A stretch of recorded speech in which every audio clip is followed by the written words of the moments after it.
Psychopaths, a ruthless breed who can lie, manipulate and even murder with no hint of conscience or remorse. And what's the murder of a few people?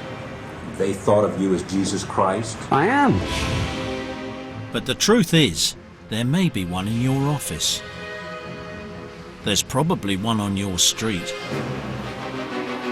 They're all around us, often in positions of power. I've no conscience, I can do whatever I like. If it hurts other people, I don't care. And they're notoriously hard to identify. Tonight, with the help of leading experts, we'll attempt to unravel the mystery of this fascinating minority in our midst. We'll meet real psychopathic killers. Y'all from England too? Yeah.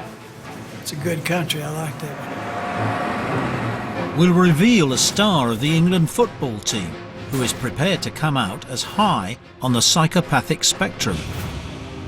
And we'll teach you how to spot a psychopath, the same way the FBI trains its agents, by using the movies. This is a psychopath. This hits the mark.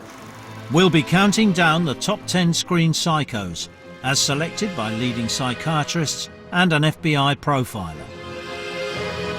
We'll show you everything you ever wanted to know about psychopaths, and perhaps a few things you didn't. So, no hiding behind the sofa, let the movie countdown begin.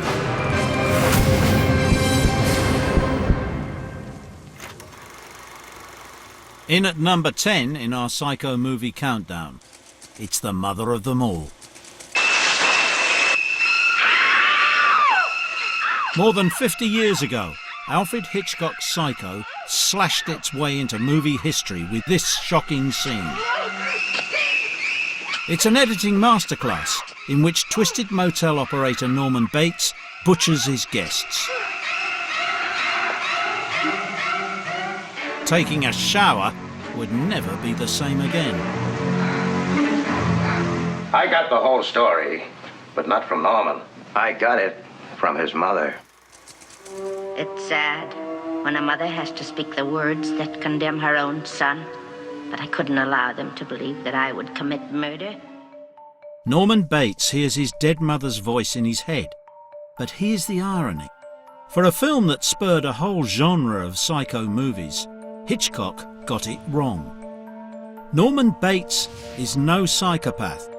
Psychiatrists would be more likely to diagnose him with multiple personality disorder. So what is a psychopath? What makes them tick? And why are we so fascinated by them?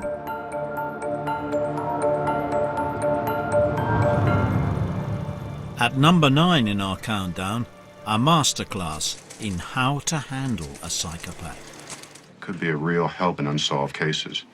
Most of them have been happy to talk to. Jodie Foster brilliantly portrays FBI trainee Clarice Starling, who's excited and nervous about being given her first assignment. And who's the subject? The psychiatrist Hannibal Lecter. Hannibal the cannibal. Silence of the Lambs has been chosen by a real-life Clarice Starling, FBI profiler Dr. Mary Ellen O'Toole. Dr. O'Toole, a lecturer at the FBI Training Academy, shows agents how to spot a psychopath using Hollywood movies. Dr. O'Toole thinks that the battle of wits between Starling and Lecter is psychologically spot on. We asked her to talk us through their first encounter. You have to go in understanding what their traits and characteristics are. Good morning. Dr. Lecter, my name is Clarice Starling. May I speak with you? You're one of Jack Crawford's, aren't you? I am, yes. May I see your credentials? Certainly. Part of the definition of a psychopath is that they are an interspecies predator. When you take them into the interview room with you, you now happen to become their prey, so they are constantly watching you, watching to see if you're nervous, kind of uncomfortable, and they're reading you better than you are reading them. His powers of observation are very quick. She flashes the FBI badge, and he notices immediately. That expires in 1 week. You're not real FBI, are you? I'm still in training at the academy. Jack Crawford sent a trainee to me. Yes, I'm a student. I'm here to learn from you. Maybe you can decide for yourself whether or not I'm qualified enough to do that. He's very condescending, so narcissistic, so grandiose. They want to take charge of the interview. They want to feel like they're in control of the interview. Sit, please. You're something to be toyed with, which is what he does to Clarice, and she handles it beautifully. Perhaps you'd care to lend us your view on this questionnaire, sir? Oh, no. You were doing fine. You had been courteous and receptive to courtesy. You had established trust with the embarrassing truth about After a promising start, Clarice makes a schoolgirl error. your questionnaire. It won't do. I'm only asking you to... The film gets this twist in their encounter exactly right. What I suggest to people is to not get into an argument with a psychopath. You see a lot, Doctor. But are you strong enough to point that high-powered perception at yourself? What about it? Why don't you look at yourself and write down what you see? Maybe you're afraid to. You don't point your finger at them because they're individuals who see themselves as smarter than you, better than you. How dare you compare yourself to them? It's all about him. When Lecter feels challenged, he reasserts control. The census taker once tried to test me. I ate his liver with some fava beans and a nice Chianti. So it's a B- for Agent Starling on her FBI report. According to Dr. O'Toole, there's a secret to spotting a psychopath, and it was developed thanks to the pioneering work of psychologist Dr. Robert Hare. What is a psychopath? I've described psychopaths as social predators, a sensation-seeking, uncaring, callous individual who is prone to violate the rules of society. Berg is a psychopathic bastard. Striking ability to deceive, to manipulate, to con other people, emotions that are seem very superficial and very shallow. There's a stunning lack of empathy and a lack of guilt or remorse for what they've done. Dr. Hare has spent 40 years studying psychopaths. He's come up with a system for identifying and measuring them based on a cluster of key personality traits. Here are just a few of the traits he's identified. Dr. Hare's checklist is used by law enforcement agencies around the world. I've worked hundreds of serial murder cases. I kept reading more and more about psychopathy in terms of the traits, in terms of what those traits mean, in terms of the work of Dr. Hare. And for me, that was just a remarkable finding to see that, lo and behold, in my opinion, psychopaths committed their violent crimes differently than non-psychopaths. And to me, it was a wonderful finding. If you look for it and you know what to look for, you can tell.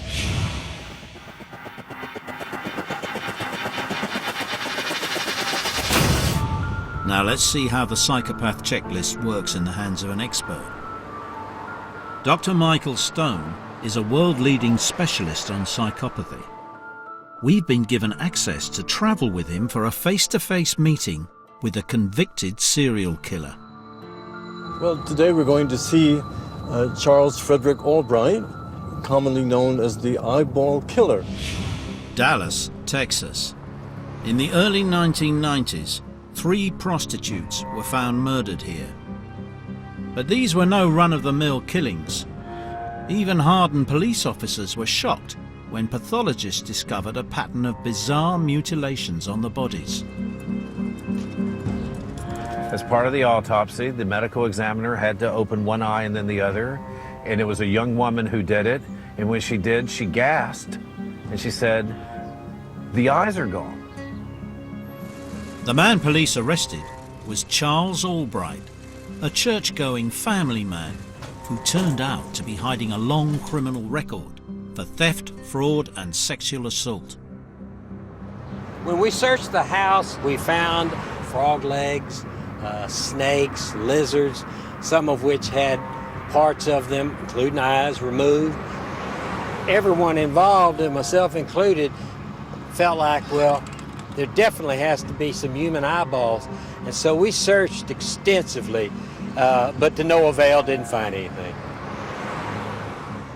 So far as I know, no one has ever not only killed several prostitutes, but in addition, enucleated their eyeballs, which means taken out the eyeballs surgically with instruments. For 20 years, Albright has turned down all requests for interviews. Until now. Taking out the eyeballs, it seems to have some important psychological motive.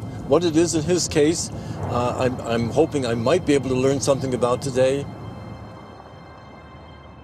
But with just 1 hour in a visitor's room, Dr. Stone is going to have his work cut out.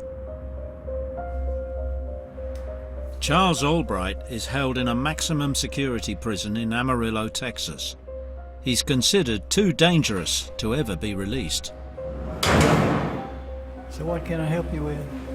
Well, have you tried to picture the kind of person that would have an interest in eyeball snatching, or whatever you want to call it? I don't know. It'd have to be fairly sick, I would think. Well, but since I had airtight alibis for all these crimes and couldn't possibly have done them, you know, I'm not concerned with that. Among the people that I get to see in these situations, you're one of the brighter ones. I was considered to be smart, but I could have cared less. Reading, writing, whatever youngsters do, because I was double promoted 3 times. I took French in college, and I took Spanish in high school and college. I have a propensity to learn. What you would put first among your hobbies and talents? I was an excellent photographer. Oh. I'm a Van Gogh fan and Rembrandt fan. He tried to do a lot of things in his life. He collected wine. He learned to ballroom dance. He was a portrait painter. He memorized Keats. He went to Mexico for a while to become a bullfighter. He was this kind of guy that you would sit with at a dinner party and listen mesmerized, awestruck. When you were growing up, you had all these different skills. You could paint, you could play the piano, you knew French and Spanish and so on. Did you have any dream that, well, when I grow up, I want to be a fill in the blank, you know, some particular kind of career or person? Well, I thought for a while I wanted to be a surgeon or a doctor, something. That's the reason I took pre-med. Yeah. And I was good at anatomy. Mm-hmm. Well, when you go way back with Charlie's life, this is where some of the questions begin about him, which was his relationship with his adoptive mother, who adopted him when he was 15 months old. And she was always trying to get him to do things with her, including taxidermy. We lived not far from a creek, and we would walk down there and get toad eggs and frog eggs and catch a snake or two and butterflies. I collected all this stuff. We turned the corner one day, and she says, well, look, there's a little dead bird in the street. Mm-hmm. A little sparrow or something. She says, let's take it home and see if we can mount it. Yeah. It's not easy. First thing, you have to take the skin off like a coat. Very carefully, or you cut through that thin bird hide or whatever. Then once you get it off, you have to save that body and duplicate it out of straw. It's a lot of work. Was it true about her being real close with money, that she used buttons instead of the somewhat more expensive eyes that they used in stuffed animals and things like that? That's true. She had a big box, a button box. She said, go pick out something we can use for the eyes. And, you know, it was perfectly good. Throughout his life, Charlie has had an obsession with people's eyes. I can tell you which nerves come through right here that you have to deaden in case I just got In the cut right supraorbital here. framing, that kind of stuff? Yeah, through that supraorbital framing. Right. The ophthalmic division of the trigeminal nerve. That's it, and I'm a 5. Yeah. Yeah. Yeah, so you knew some of It those comes things. through the infraorbital branch here. Right, and then there's one down the mental framing. Yeah, down but here. what is that nerve? Well, the one, Yeah, this one. the mandibular. 7th facial nerve. Does it take a certain finesse to get an eye out without damaging too much of the surrounding tissue? Well, I wouldn't think so. You would not? I wouldn't think so. You think it'd be easy to do? Well, it might not be real easy, but I think a person could do it.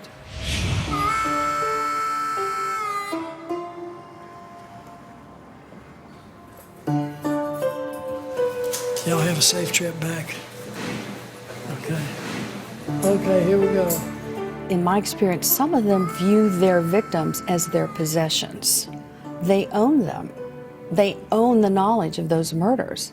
And so to tell you about it means they're giving you something.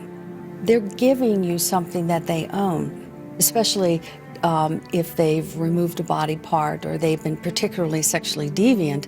Those are things that they do for their own personal reasons, and to give that up is not something that's going to happen lightly or quickly, if at all. What struck me, I think, altogether about Albright is if you look at the characteristics that are used to diagnose psychopathy, that he has very, very many of them. I'm sure he would score high on the psychopathy checklist because he has the superficial charm and the glibness. He has the grandiosity. He has pathological lying to the max, I think. He had a swift and clever answer for every question that we posed to him. He was a classic psychopath. Trying to get the truth from Albright was like trying to catch a greased eel with an oiled glove.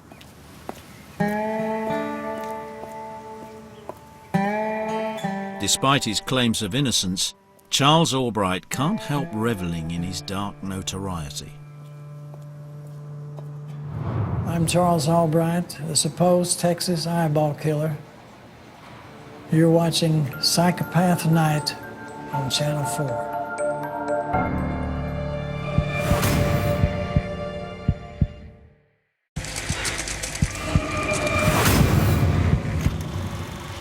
Number 8 in our countdown of top 10 movie psychopaths. 30 years after it was released, this sci-fi classic still looks futuristic. Now, you may not think of this film as a psychopath movie, but it features one of the most striking portrayals of pure psychopathy in cinema history. Describe in single words. Only the good things that come into your mind. This About character your mother? shows a capacity Your mother? for extreme violence without remorse. Let me tell you about my mother.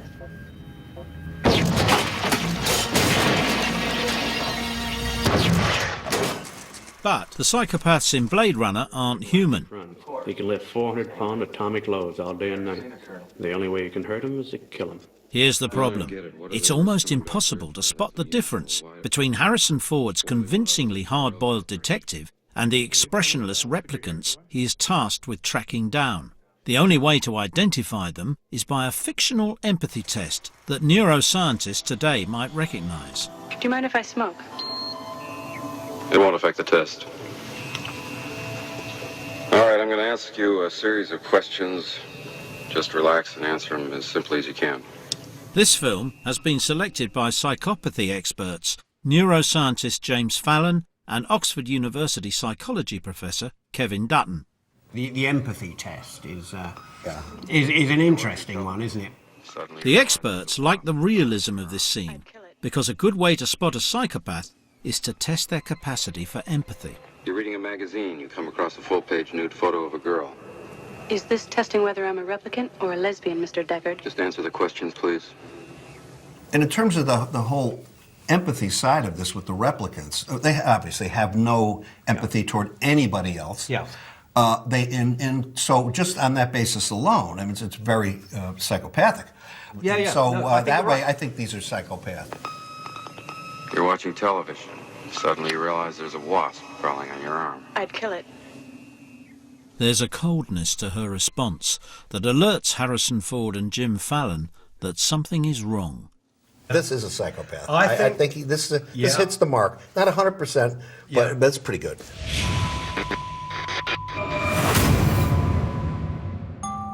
Most scientists believe that this lack of empathy is the fundamental cornerstone of psychopathy. But what does a lack of empathy feel like? Time now to meet our second specimen of the evening. She's a high-powered lawyer and a diagnosed psychopath. My pen name is Emmy Thomas, and I'm a former law professor. I'm a current attorney. I think I always knew that I wasn't quite like other people. During college, I recognized that I was a very manipulative, cunning person who was unable to connect to anyone on more than a superficial level, obsessed with power, and willing to do anything to get ahead. I was not a victim of child abuse, and I am not a murderer or a criminal. You would like me if you met me. I'm quite confident about that because I have met a statistically significant sample size of the population, and they were all susceptible to my charms.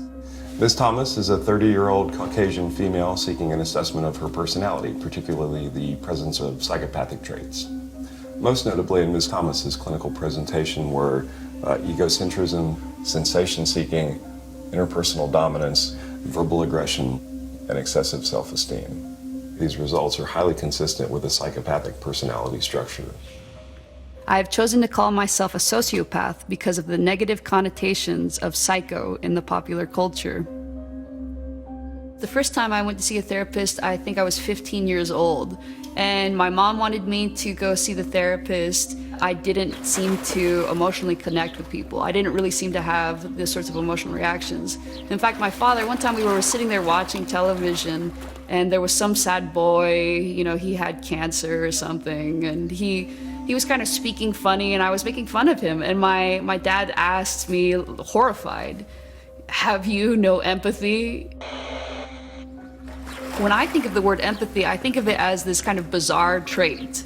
And I think empath, expresses to me the oddity that I consider empathy to be. This is somebody who claims to feel what other people are feeling. And isn't that kind of weird?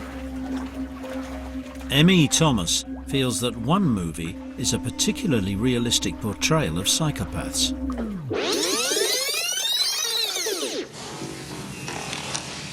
You've got a little boy. He shows you his butterfly collection, plus the killing jar.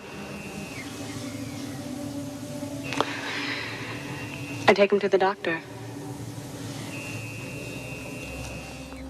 Sometimes it feels like I am in the movie Blade Runner, and any slip-up or indication that I am different will draw suspicion. I do feel a little bit like a misunderstood minority.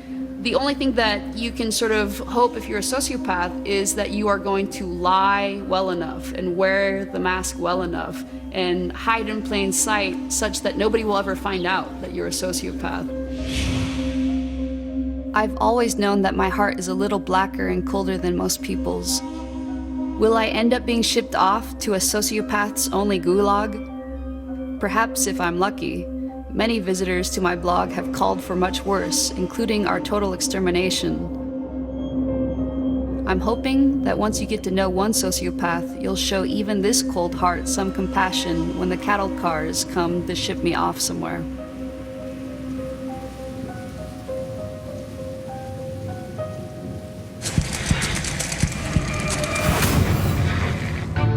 Well, you've heard her side of the story. And according to Professor Robert Hare, she's not alone. Well, we have a cruise ship coming out right now, probably about 2,000 people on board. And if we go by statistics, maybe as many as 20 or 25 really psychopathic people on board, plus or minus a few, and an awful lot more who have many psychopathic features but are okay. So, if they're not all running around killing people, what do all these psychopaths do for a living? Take a look at this table. Scientists have come up with a list of the most psychopathic professions. Surgeons, salespeople, media executives, and lawyers are all up there. But before we unveil the number 1 slot, could you spot the psychopath in your office? Top 5 things to look for in your office if you think that somebody might be, you might have one on your hands, a psycho. The first thing is obviously the lack of remorse. The second thing is that nothing is ever their fault. So they always blame everybody else. The third thing is, which may or may not be present, is a capacity for charm, which gets switched on and off. And the key thing is the switching it on and off. So you always have a sense that this person isn't quite right. The fourth thing is probably that this person is going to be ultimately completely self-focused. In the end, when you look in the cold light of day, when you look at them, you realize that they never do anything that doesn't benefit themselves. And finally, they are game players. So you're looking for somebody who's playing tricks, who's lying. That's a clear sign of, that you've got one on your hands. In a dog-eat-dog world, it's often the psychopath who comes out the winner. And there's no prizes for guessing which profession tops the Psychopath League table. I'm here to introduce a fabulous new game. It's called banking. Everyone's doing it.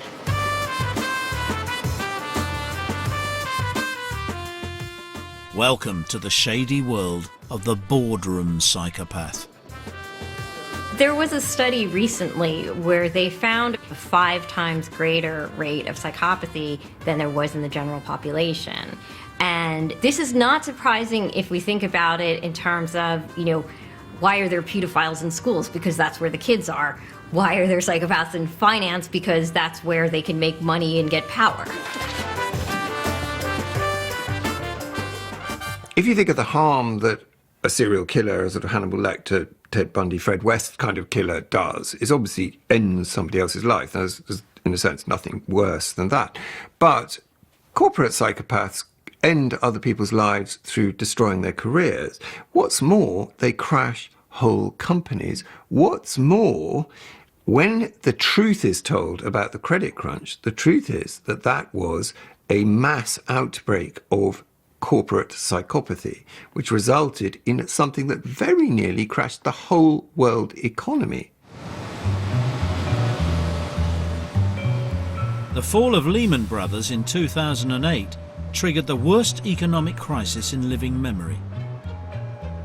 It collapsed under the weight of bad investments, masterminded by its leader, Dick Fuld, also known as the Gorilla.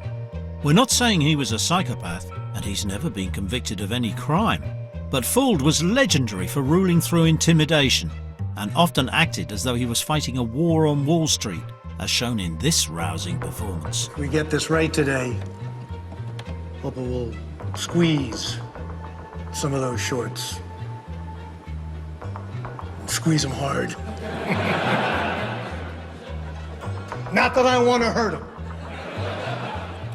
Don't get that, please, because that's just not who I am. I am soft, I'm lovable. But what I really want to do is I want to reach in, rip out their heart, and eat it before they die. I see psychopaths as parasitic predators. Some people have argued that corporate psychopaths are a smarter version of your criminal psychopath, and there might be some merit in that. Perhaps they have a better education. They were raised in a better community so that the role models were more business-oriented rather than criminal-oriented. But for these corporate predators, the world of high finance offers much more than money and power. There's also the thrill of the chase. Psychopaths have to find ways to express this need for risk, this need for danger. Most of banking is done through gambling with other people's money. Now that is perfect as an activity for a psychopath. And he can take risks. If you can take risks in a way that makes you lots of money, then you're onto a winner.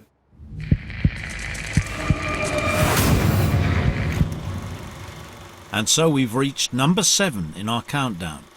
The most famous film depiction of a corporate psychopath. Ought to be a picture of you in the dictionary on our persistence kit. Yeah. Now listen, Jerry, I'm looking for... Gordon Gekko may look like any other high-flying banker, but his violent language reveals the ruthlessness beneath the suave exterior. Looks as good as on paper. We're in the kill zone, pal. We're locked and loaded. Lunch? Oh, you gotta be kidding. Lunch is for wimps. Okay, Billy, I'll talk at you.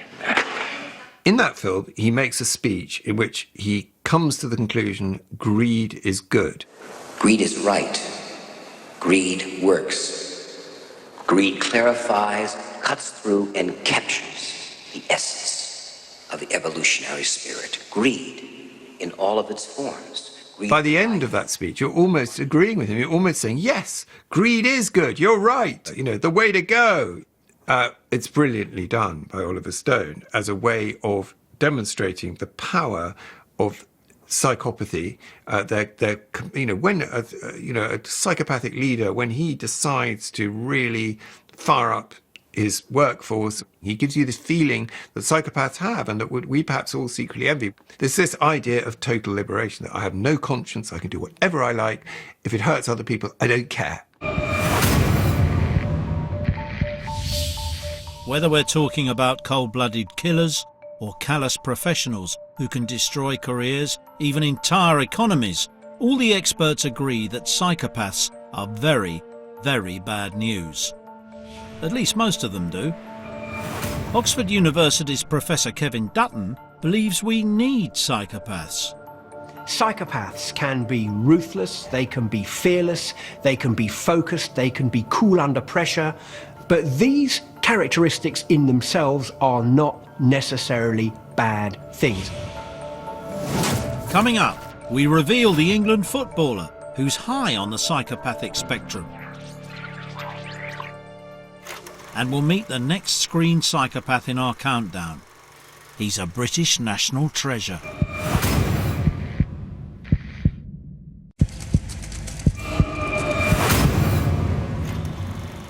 Welcome back to our countdown of the top 10 movie psychopaths. Daniel Craig's James Bond may be hot on sex appeal, but one expert psychologist has Bond as a stone-cold psychopath.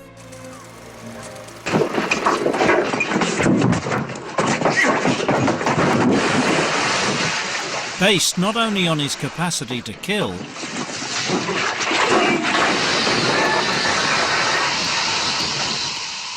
but also his compulsion to joke about it. Shocking. Bond has been nominated as a top 10 psychopath by Oxford professor Kevin Dutton. It's a controversial choice, but it looks like even Bond's bosses at MI6 are beginning to share his suspicions. I'd like to start with some simple word associations. Just tell me the first word that pops into your head. For example, I might say day, and you might say Wasted. In this game of word association, Bond's answers become ever more revealingly psychopathic. Gun. Shot. Agent. Provocateur. Woman. Provocatrix. Heart. Target. Bird. Sky. M. Bitch. Sunlight. Swim. Moonlight. Dance. Murder. Employment.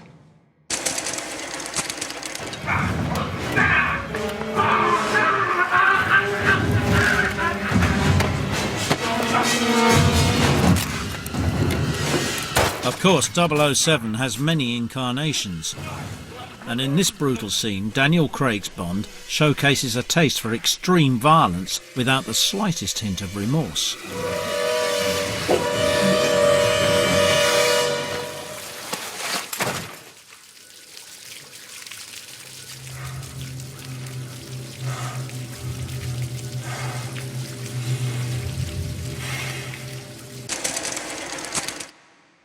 By comparison, Roger Moore's Bond scores high on the psychopathic checklist for superficial charm and grandiosity. I am over here. Well, of course you are. And this is Miss Penelope Smallbone, my new assistant.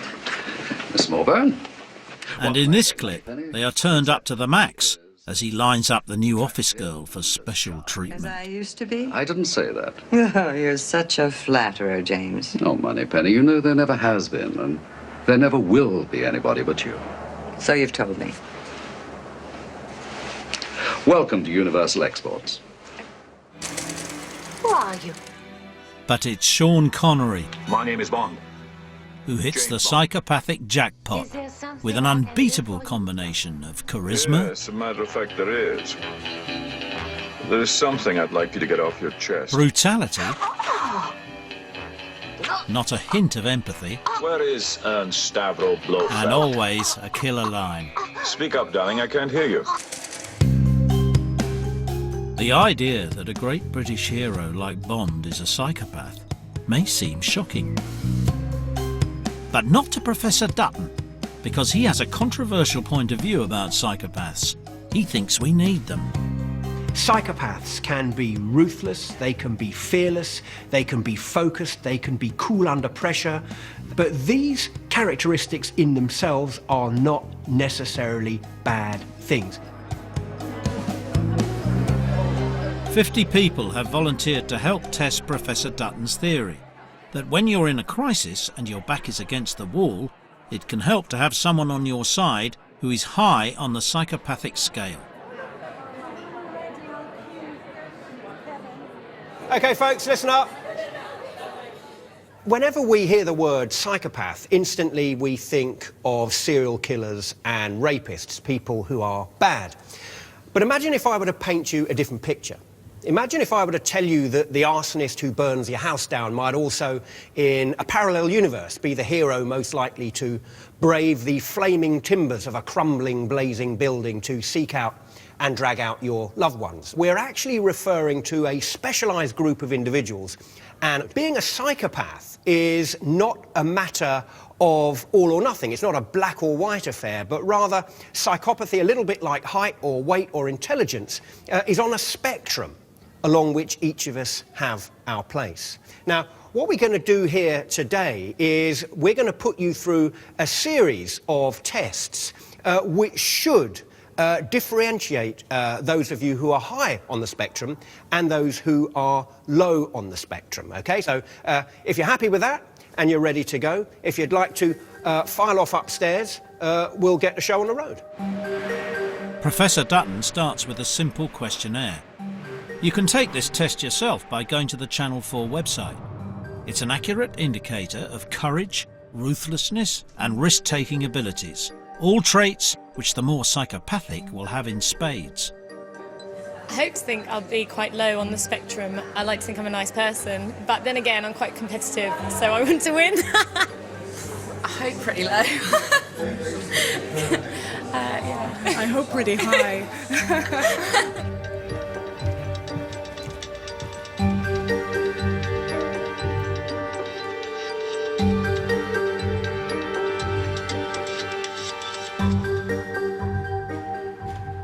The only one you agreed with was cheating on your partner is okay so long as you don't get caught.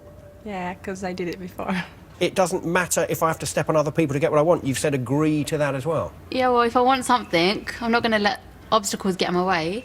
What do you like with physical pain? Can you work through physical pain and tiredness to get the job done? Absolutely rubbish. Not at all. Rubbish at physical pain. Not even all a right. little bit. Can you remember the last time you cried? Yes. Okay. Yeah, my dog died. Imagine that you are in a room with a newborn baby, okay, and that baby is lying in a cot, fast asleep. And you have to believe me when I tell you this is true, okay? So this is just for a thought experiment. You have to believe me when I tell you that that newborn baby, when he grows up, will grow into Adolf Hitler, okay? You have got a pillow in that room and you've got 2 minutes. When you walk out of that room, is that baby still alive or is he dead? He's dead. I'll kill the baby. Yeah? He can be dead. I will not kill the baby. Logically, I Yeah. agree that Okay. that should be done, but I would not have an easy time doing it. Is that baby still alive or is he dead? Dead. No hesitation whatsoever. Adolf Hitler, no. No. Based on his questions, Professor Dutton now has an idea of where each volunteer lies on the psychopathic scale. This person weighed in with a score of 23, and that is Ikra, I want you. With a score of 22 is Mike. Professor Dutton's narrowed the group down to the most psychopathic pair, Mike and Ikra, and the two least psychopathic individuals, Melissa and Erin. And if Dutton's theory holds true, the high scorers should come out on top in his next test. But first, as evidence for his theory that some psychopathic traits are a positive advantage, Kevin wants to introduce someone you may have heard of. He's a former star of the England football team and a self-confessed high scorer on the psychopathic scale. Psychopath Night welcomes David James. What is one of the best things about being high on the psychopathic spectrum? You can just literally just put everything to one side and focus on one thing. Emotional detachment from all the performance. I mean, it's a weird one because you're performing in front of loads of people who are emotional.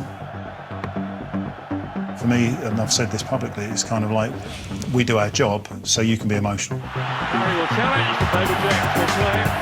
Do you think that in order to get to the very top, you need to be high on the psychopathic spectrum? To get to the top, no.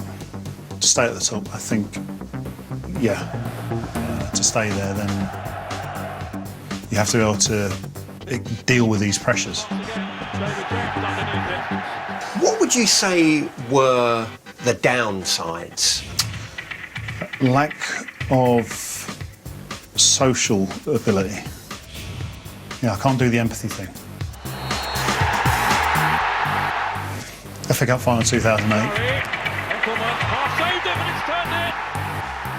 We win the cup, hugging each other. Yeah, fantastic. I was like, yeah. And then the lads were going around and seeing the fans. And I sort of stood there clapping. I was looking at them going, yeah, you enjoy that, it's good. I think I'm just stood here, just looking at everyone else enjoying themselves, and I was quite happy with that. David James, congratulations. What emotions are you experiencing? I don't know what to say for once. Another hard game. A bit scrappy, but deserved to win. Yeah. To prove his point that psychopathic traits can be a good thing, Professor Dutton has got one more challenge lined up for his volunteers. The bungee jump is a gold standard test of nerve and bottle. In fact, fear of heights is one of our most common phobias. Professor Dutton's hoping to demonstrate that when faced with a daunting challenge, it's often the psychopathic amongst us who rise to the occasion. Psychopaths are optimists, they're positive. They have a remorseless ability to focus on what they can get out of a situation, often to the expense of safety, danger, other people's feelings, and indeed even their own pain. In a competitive head-to-head test, I would put my money on people who are high on the psychopathic spectrum to win, hands down, every time. I'll give it a go. You give it a go? Yeah. All right, mate. Sounds like fun. High-scoring Mike doesn't disappoint. Oh, the cage. And it's going up. Great. It's going up? Yep. Are you going up with it? If you want me to, that's fine. I've been up in a cherry picker. Okay. But you're going to be... favourite thing, but you're going to be coming down? Yep. On the end of a bungee rope? Nope, not a chance. No. Sorry, no. Definitely not doing it? Not even a little bit. And the first of the low scorers has thrown in the towel immediately. This is a bungee jump setup, what you're looking at here. Yep. Okay. The other low scorer, Melissa, is also wavering. So, I guess I'm not thrilled. It's up to you. Your call. Your call. Sure. What we want you to do is a bungee jump. From that high? From that high. We told you it was going to be interesting. up to you. Okay. You up for that? Yeah. You sure? Yeah. Okay. Psychopaths are a phobia-free zone. The brains of psychopaths are wired up in such a way that they don't feel fear and anxiety like the rest of us. So I think I'm going to back out. I'm sorry. No problem. True to form, the last of our low scorers has quit. 3, 2, 1, bungee, lean forward. And with one small step, Mike makes a giant leap for Psychopaths. But will Ikra take the plunge and strike a winning blow for Team Psycho? Don't look down. Nice deep breaths. How can I not look down? Look out onto the horizon. Keep talking to me. Okay, stop now.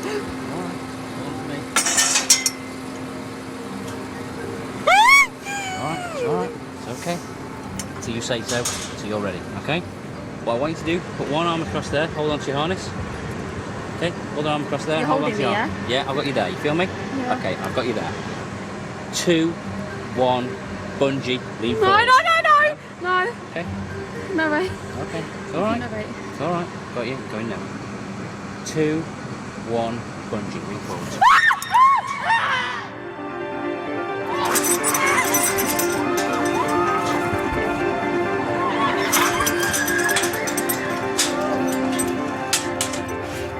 Ikra, fantastic.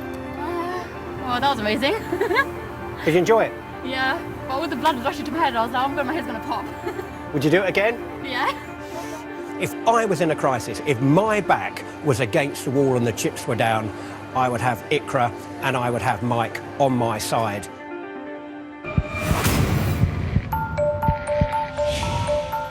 The closer you look at psychopathy, the more complicated and intriguing it becomes. It's a puzzling condition that can encompass both the eyeball killer and a man you can count on in a crisis. But why are some psychos locked away for murder while others are high-flying professionals? Find out as our countdown of top 10 movie psychos continues. It's time to probe behind the mask of the psychopath.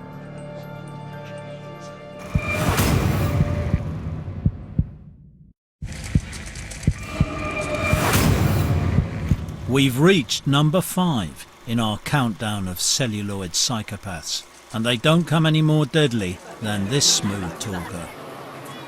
In this film, Matt Damon plays the talented Mr. Ripley as a charming, well-mannered and, on first appearances, well-rounded individual. Dickie Greenleaf? Who's that? It's Tom. Tom Ripley. And in this scene, he deftly wangles his way into the world of two rich socialites, played by Gwyneth Paltrow and Jude Law. Hello. Well, I knew you, so I suppose you must have known me. The brilliance of this portrayal is that Ripley seems so plausible as an unassuming tourist. This is Marge Sherwood. Tom, sorry, what is it? Ripley. How do you do? How do you do, Marge? But beneath the mask of normality lies a psychopathic killer. God's... Oh, God! No! Stop! Stop! Please! Please! Stop it! Stop!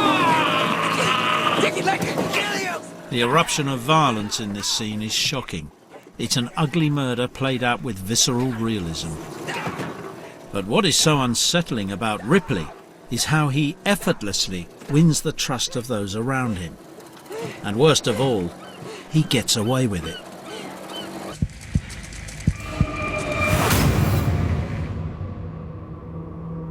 "30 years ago, this man gave the world an object lesson in how a persuasive facade can mask a true psychopath.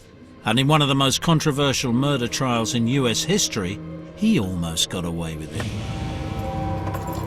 Los Angeles had been terrorized by a string of sadistic killings.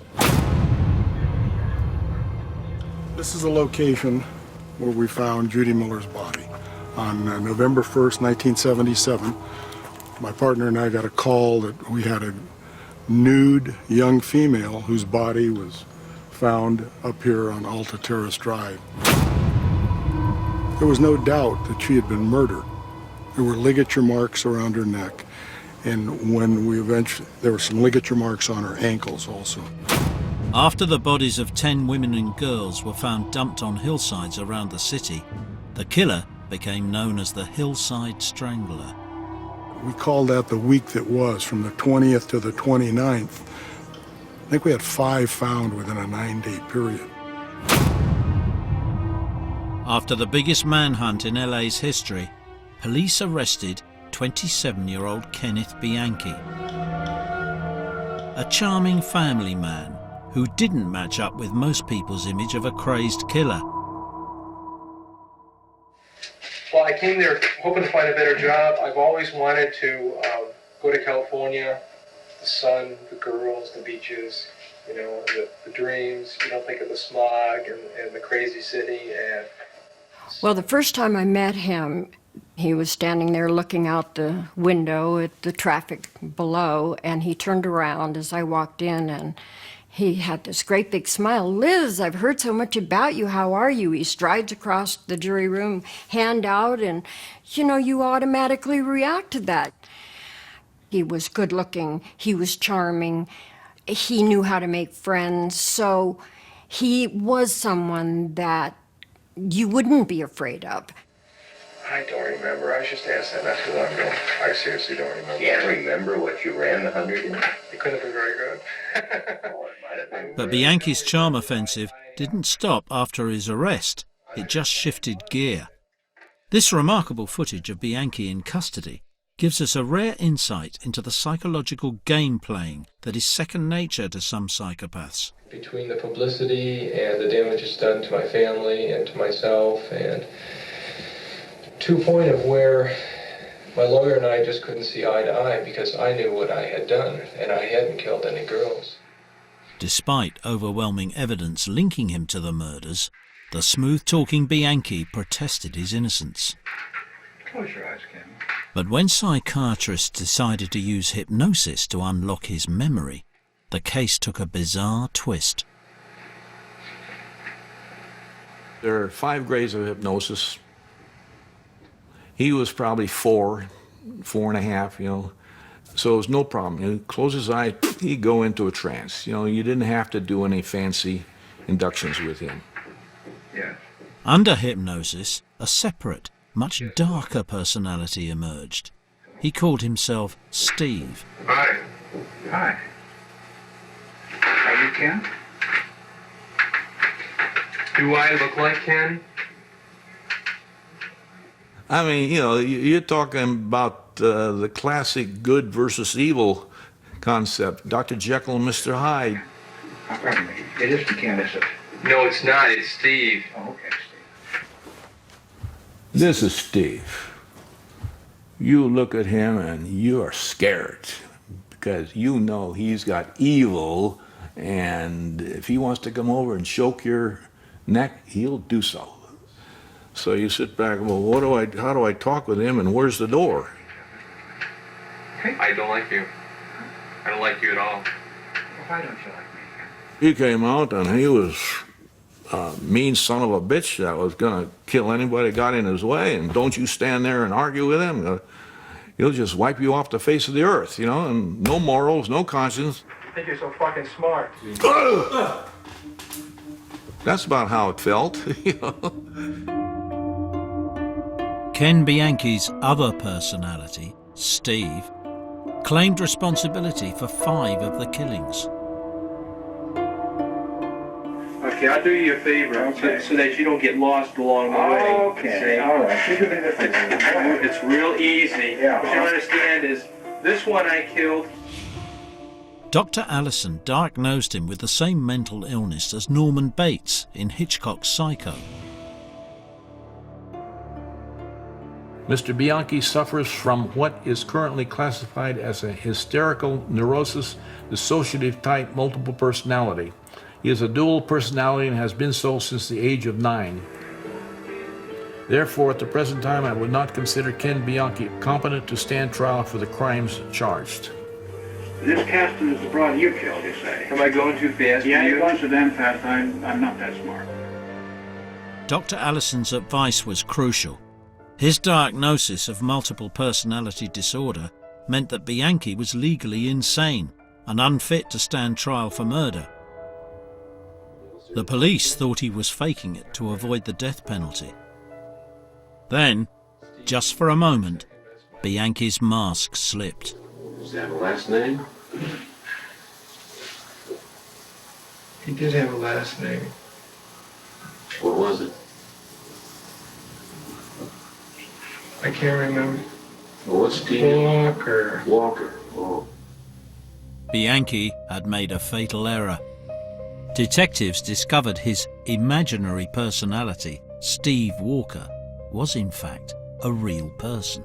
Bianchi had earlier used papers stolen from a Stephen Walker to forge fake credentials as a psychologist. We knew we had it.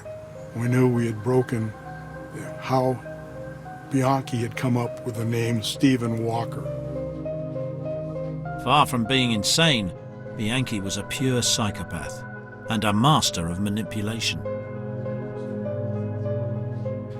Well, to catch a psychopathic criminal has a lot of challenges. You'll never change the fact that they're excellent con men and they're excellent liars, even under a lot of stress.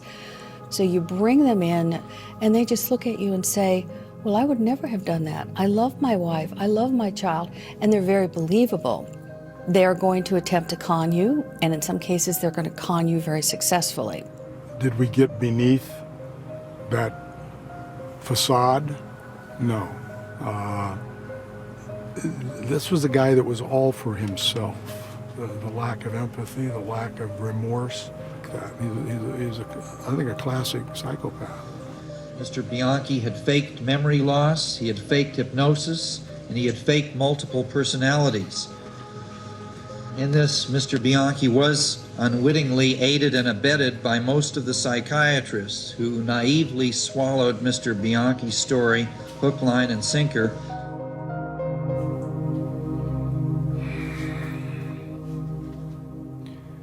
Well, it was about as big a learning experience as one could have. But again, because we were left with so many questions about how did he do all this. I mean, in reading this, I could say, hey, I was naive as hell.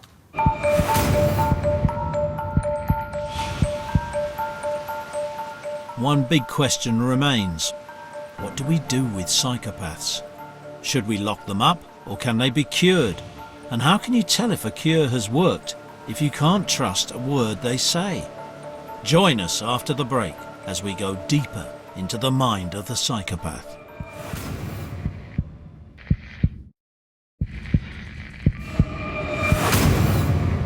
At number 4 in our countdown of top 10 movie psychopaths is a film that became notorious for portraying violence with an almost operatic relish. Alex is the leader of a gang of teenage delinquents. He's a psychopath who is addicted to acts of random violence, even against his friends, even when he is pretending to help them. Far from showing remorse, violence fills him with undisguised glee. He's one of the most convincing psychopaths ever depicted on film.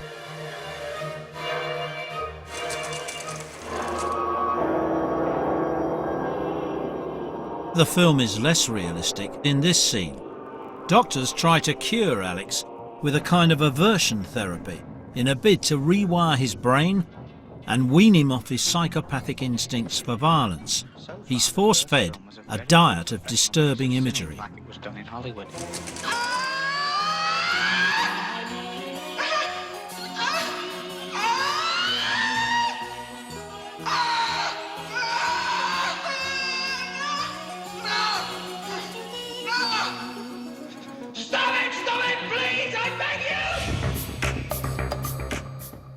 But how much do scientists in the real world know about the psychopathic brain? We're about to try a Clockwork Orange test on our very own psychopath. Our guinea pig is Andy McNabb, a former member of the Elite Special Forces Unit, the SAS. Andy's being assessed by psychologist Professor Kevin Dutton. He's devised a series of tests to measure how high a subject rates on what he calls the spectrum of psychopathy. Okay, so Andy, I tested you a couple of years ago. You came up pretty high on the psychopathic spectrum. Would you say that those kind of traits, those kind of personality characteristics make it easier to kill someone? Yeah. First person I killed I was 19, and that was very close. That was like about 15 metres. Right. And it was a guy only 6 months older than me at the time. I was 19. He just turned sort of 20. He was a provisional IRA terrorist. He got killed. I shot about a couple of others. It really does become a drill. So when you're firing, it's part of the drill. So, and I think that you know, it's not as if you've got notches on the belt. Oh yeah, I've killed a lad. But actually, it's not as if I really think about it. Now, it's not quite Clockwork Orange, but we decided to mount our own brain experiment. It's called the startle reflex test. Professor Dutton starts by fitting Andy with a special cap that records the electrical activity in his brain. As a control, we're also testing the brain of assistant Natalie, who, by her own admission, wouldn't hurt a fly. We then attach an electrode to the muscle beneath their eyes, which controls the blink reflex. By measuring this reflex, we'll be able to tell how anxious Natalie and Andy are. Thanks, Kevin. Professor Dutton plays them soothing sounds and pictures.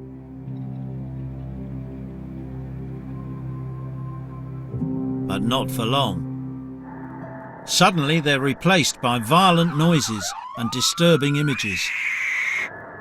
Psychopaths don't seem to suffer anxiety in the same way as the rest of us do. So Dutton expects very different results from his two guinea pigs. Well, when we look at Andy McNabb's results, what we see here is his responses for the neutral, nice images were pretty much identical to his responses for the nasty, gory images. And what that shows is that these nasty, gory images made no difference to Andy.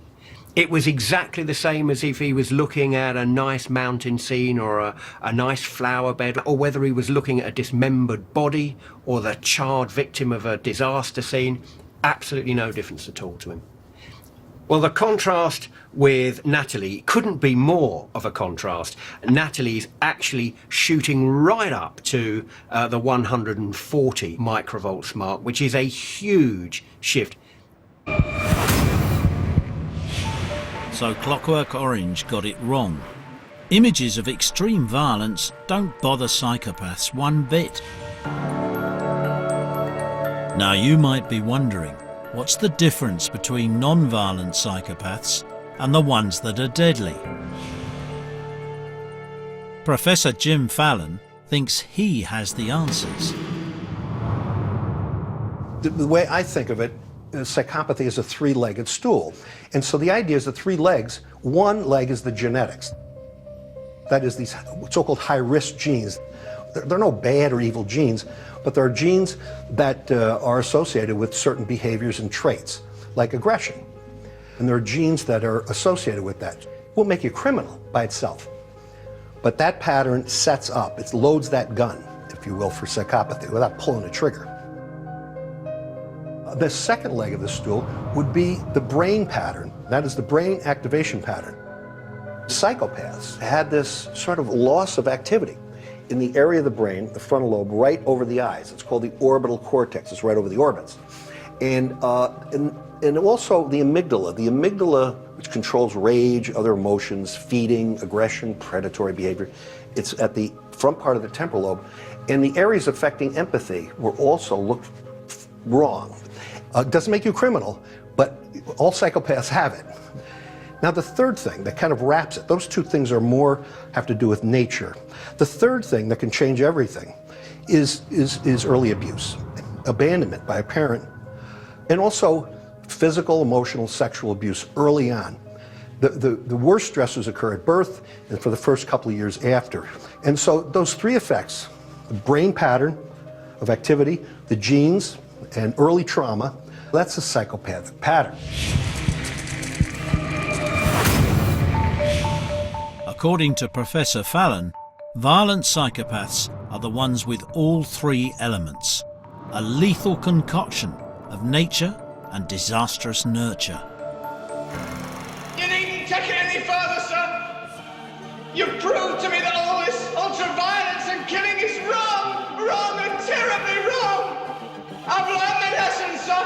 I see now what I've never seen before. I'm cured, praise God. We are concerned only with cutting down crime. And with relieving the ghastly congestion in our prisons. In Clockwork Orange, the authorities boast that their therapy has transformed Alex from a killer into a model citizen. But this flies in the face of what most scientists believe is possible. Joy before the angels of God. The point is that it works.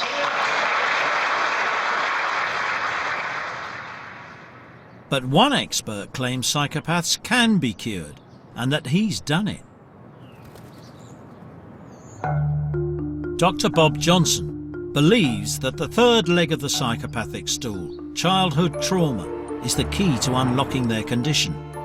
In the 1990s, he was a psychiatrist at the maximum security Parkhurst prison, home to some of Britain's most dangerous psychopaths.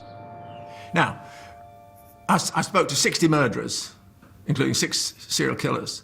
In every case where I could get their confidence, there was a childhood trauma of some sort or other. Absolutely without exception. I call it frozen terror. And what happens is that the small child is bullied, mum dies, some trauma happens, and the child can't say, just a minute. The child puts it in a box. Denial, projection, whatever you call it, dissociation, puts it in a box, and the box remains because you open the lid and it's terrible inside. So my task was to persuade them to have a look inside because the box is now empty. And when they did trust me, had a look, saw that it was empty, they grew up. Dr. Johnson claims that having confronted their childhood terror, his violent psychopathic patients became calm and orderly. He seemed to be on the road to the holy grail of psychotherapy, a cure for psychopathy. But other experts disagree and find Dr. Johnson hard to believe. Bad news. Psychopathy is like diamonds, it's forever. One of the offenders that we interviewed actually made the statement. He said, "Not the problem is that I'm a cat in a world of mice. And nobody understands why I'm doing what I'm doing. What I'm doing is perfectly normal for a cat." Quite interesting. So what are the implications? Well, one implication is that if you engage in the standard traditional therapeutic treatment program, say in a prison, trying to change the behavior and the attitudes and personality traits of a psychopath, what are you really doing? You're trying to change a cat into a mouse. That's absolute rubbish in my view, absolute rubbish. That's taking the psychopath's view of the world as a psychopath sees it. Now that's most unsatisfactory. I don't accept that at all. A cat in the world of, I mean, that's mythology, that's ridiculous. It's not a question of cats and mice, it's a question of human beings. Now, the cat in this context is going to learn to simulate a mouse. They'll use all the appropriate language, and I can pretend. So they know the right words in prison, they know exactly what to do. There are my ways, I'm going to be a better person, I've done all these things. But we're probably still dealing with a cat. Many experts think that psychopaths are born and little can be done to help them. But if that is the case, what does it mean for children who have the condition? Coming up, what to do when your child is a psychopath. I don't want to kill my son, but I will if I have to.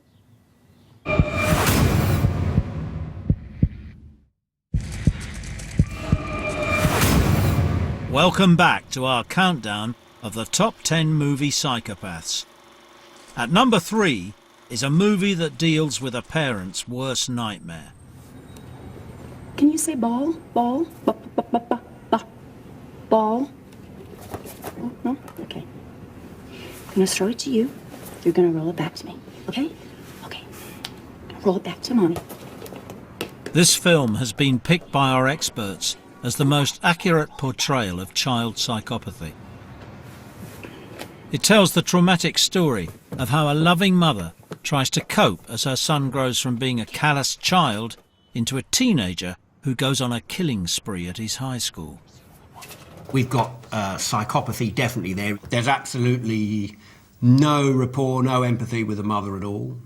But the way he's looking at that's it. throws it off. Because you know, an autistic kid is not doesn't have going any eye to contact with it. have that kind of eye That's right. contact. Yeah, so yeah. that's a Absolutely right. tell right there. Some start really early. Yeah. And Apprentice Apprentice. psychopath. This Yeah. is an apprentice psychopath. Yeah. I would say at this point you would really start suspecting it if you were a parent. I wanted to thank you for calling the ambulance. Later in the film, Kevin is now 14, and his parents are trying to work out the role he played in a terrible accident that has rocked the family. I was concerned that you might be feeling responsible. But chillingly, Kevin seems not to care. Because you were supposed to be looking after her. We just don't want you to blame yourself. I mean, the implication is he's obviously responsible for the loss of his sister's eye. Yeah, and he blows it off. I mean, that's right, yeah. No, I don't. I mean, I never said I did. She's gonna need a glass eye, Kevin. So we would appreciate you looking out for her and any name calling. You don't really remember being a kid much, do you, Dad? Celia's just gonna have to suck it up. There is absolutely no remorse. In fact, he's reveling in it. Out of the clips we've seen so far, number one. Yeah. This is sort of what some people call a primary psychopath. It's really genetically strongly driven, and it's an essential part of their core. But can you really call a child a psychopath? Those who try to treat the condition don't like to label children as psychopaths, so they use the term callous unemotional. And children can start displaying these callous unemotional traits from a very young age. Often kids with callous and emotional traits will have social skills, so they won't seem odd, and they will know how to interact well with other people. And a lot of times, some of the kids with callous and emotional traits, they would come in with just these horrendous backgrounds of doing things to other people, which is why they were referred to us. But throughout most of the day, the people working with them would say, oh, this is just a great kid. He's so sweet. He's so nice. He's so polite. You know, and I can't believe, I don't think the teachers are right. I think they're making this up. This kid can't be this way.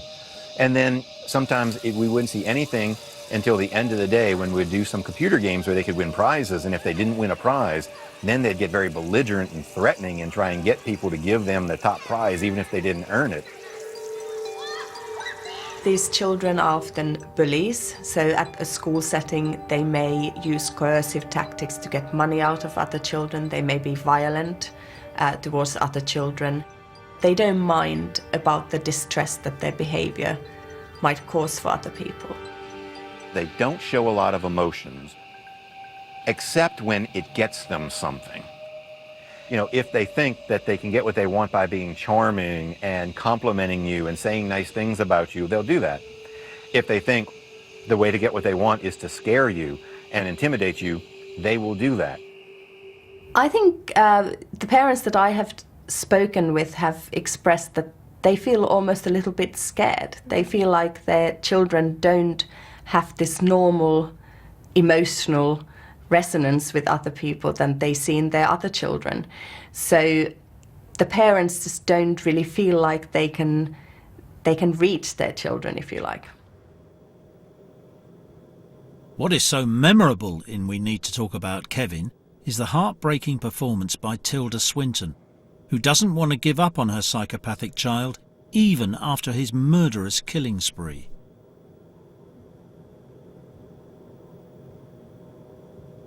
Your time's up.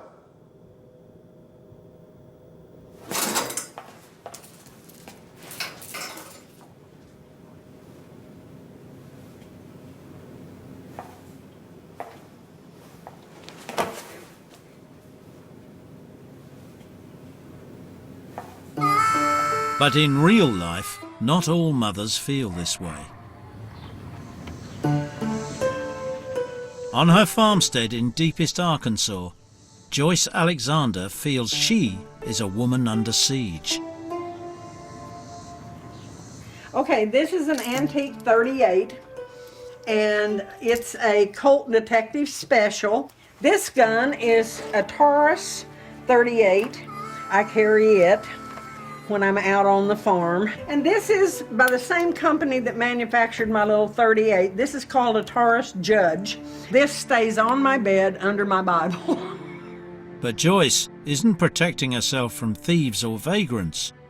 She says she's protecting herself from her own son.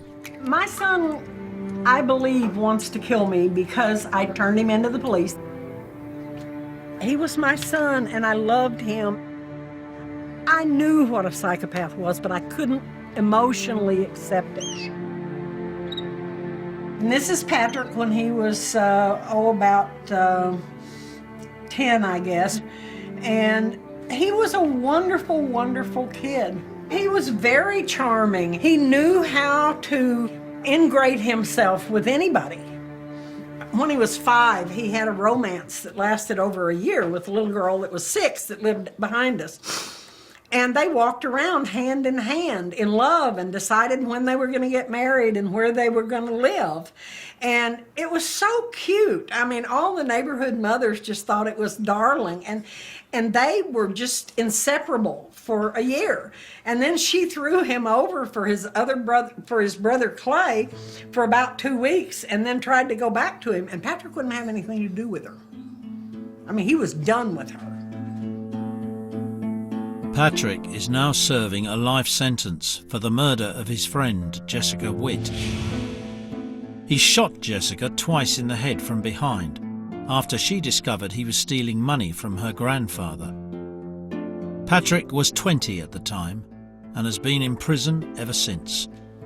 Even though I'm a mental health professional, I was in denial that my son, even though I knew intellectually he met all the criteria for psychopath, I still couldn't let go of that hope that I had that maybe somehow he could get out of prison and live a good life. But on one routine visit to her son's prison in Texas, Joyce's eyes were opened. A few years ago, I went to see him, and he was trying to convince me to do something that was illegal. It was against the rules, smuggle in something for him.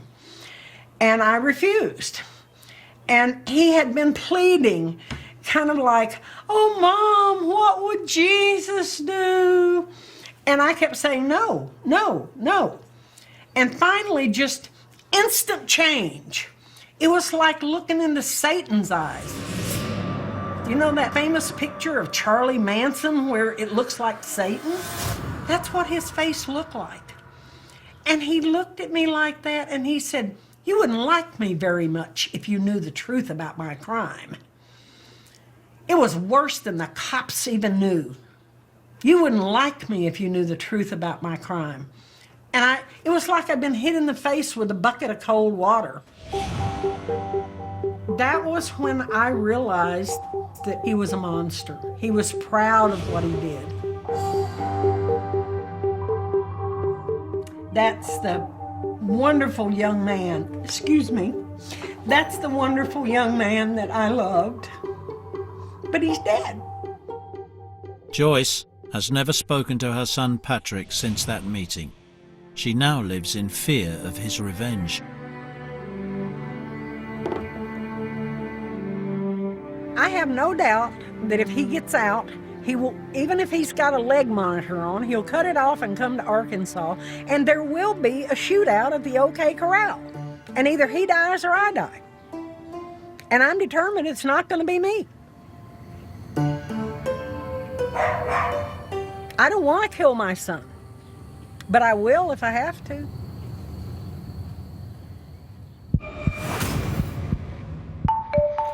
Coming up, we reveal the most realistic psychopath in movie history.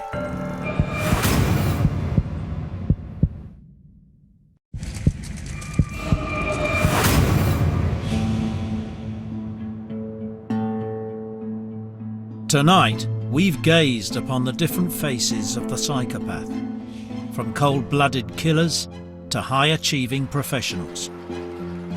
We've discovered that although they come in different shapes and sizes, they share the same basic characteristics.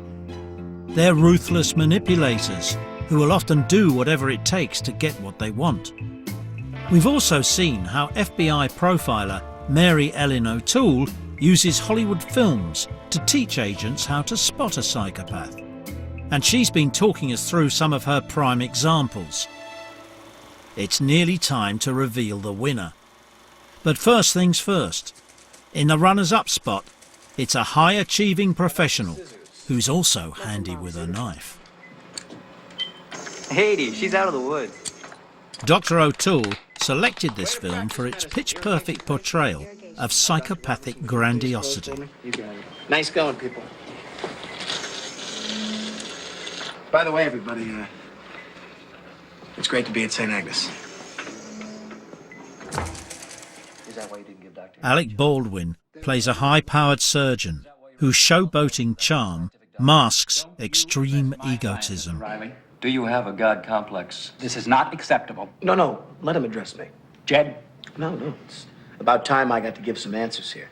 Stop typing. This is all. When he's hauled before a disciplinary committee for wrongly removing a woman's ovaries, he reveals the true mindset of a psychopath. Which makes me wonder if this lawyer has any idea as to the kind of grades one has to receive in college to be accepted at a top medical school. If you have the vaguest clue as to how talented someone has to be to lead a surgical team. I have an MD from Harvard. I am board certified in cardiothoracic medicine and trauma surgery. I have been awarded citations from 7 different medical boards in New England, and I am never, ever sick at sea. In this clip in the movie Malice, it's stunning. You can really feel the hair on the back of your neck stand out as Alec Baldwin, who plays his doctor, comments on his credentials, and they are impeccable. When someone goes into that chapel and they fall on their knees and they pray to God that their wife doesn't miscarry, or that their daughter doesn't bleed to death, or that their mother doesn't suffer acute neural trauma from post-operative shock, who do you think they're praying to? And it is a stunning portrayal for me of the egotism and narcissism that you would expect to find in someone who's psychopathic. Now, you go ahead and read your Bible, Dennis, and you go to your church, and with any luck you might win the annual raffle. But if you're looking for God, he was in operating room number 2 on November 17th, and he doesn't like to be second-guessed. I've had psychopaths actually say they are God. They act very grandiose, very grandiose. The world is all about them. They are smarter than anybody else. They are more powerful. They are omnipotent, especially when you talk to someone who is a murderer. They have the power of life and death in their hands. So when they talk about being omnipotent, godlike, they look at it and say, because I take life and I give life. You ask me if I have a God complex? Let me tell you something.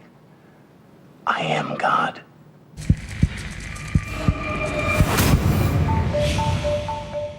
Ever since Alfred Hitchcock's classic horror movie Psycho came out more than 50 years ago, we've been fascinated by psychopaths.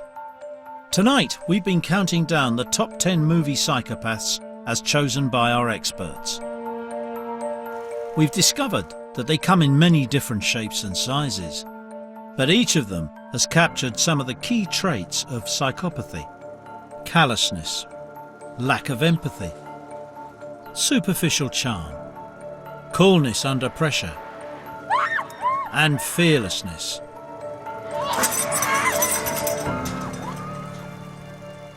But according to our experts, there's one fictional psycho who combines all these traits and more.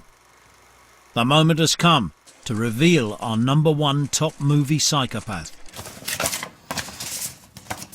The winner, Heath Ledger, is the Joker.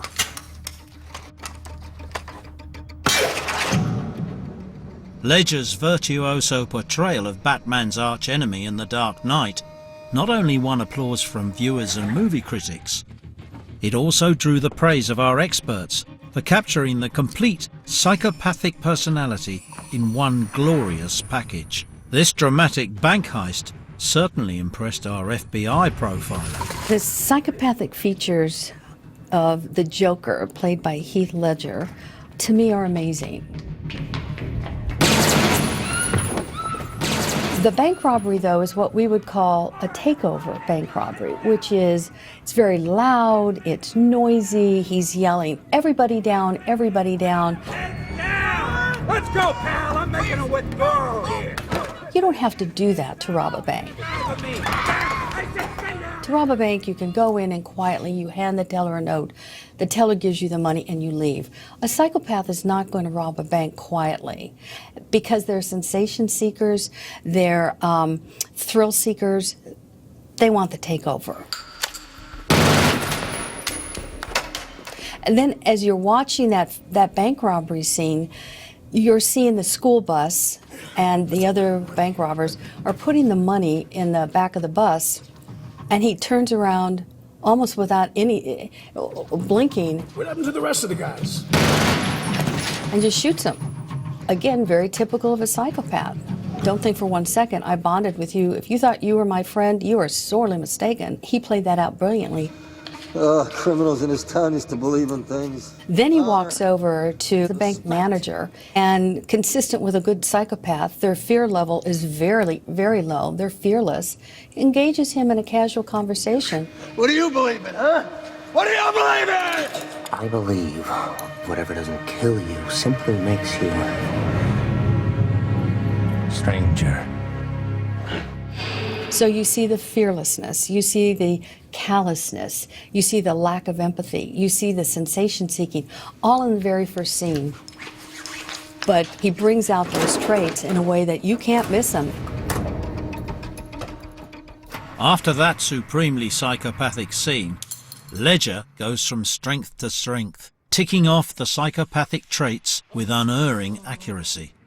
Do you want to know why I use a knife? Guns are too quick. You can't savor all the little emotions.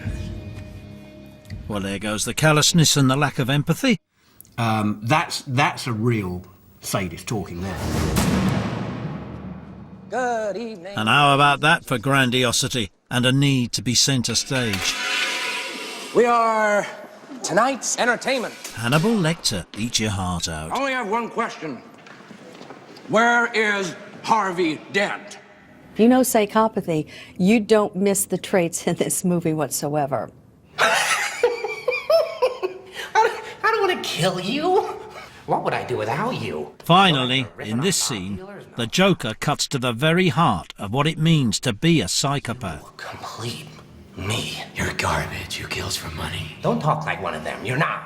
Strip away the crazy makeup, and what Heath Ledger gives us is a pure psychopath who presents himself as the ultimate survivor, free from what he sees as society's hypocritical values. They'll cast you out. Like a leper. See, their morals, their code. It's a bad joke. Dropped at the first sign of trouble. They're only as good as the world allows them to be. I'll show you. When the chips are down, these civilized people, they'll eat each other. See, I'm not a monster. I'm just ahead of the curve. Perhaps this is why we're so fascinated with psychopaths. For all their destructive tendencies, they enjoy a freedom from the rules of society that we secretly envy. They're the stuff of our nightmares and our fantasies.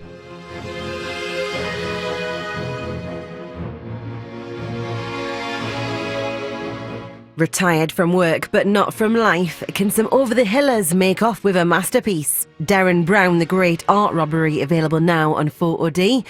Giving us the creeps on Film for this Monday. You'll never think of the Tooth Fairy in the same way again. Don't Be Afraid of the Dark is at 9. Up next tonight, Harrison Ford stars in thriller Clear and Present Danger.